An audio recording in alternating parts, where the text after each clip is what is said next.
கற்பனையில் வருகின்ற சொற்பதமே அன்பு, கருணையில் உருவான அற்புதமே.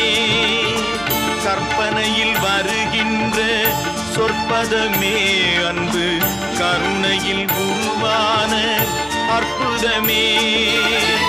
சிற்பச் சிலையாக நிற்பவனே, சிற்பச் சிலையாக நிற்பவனே, வெள்ளை திருநீரில் அருளான விற்பனனே முருகா முருகா. உன்னை பாடும் தொழிலின்றி வேறு இல்லை, என்னை காக்க உனை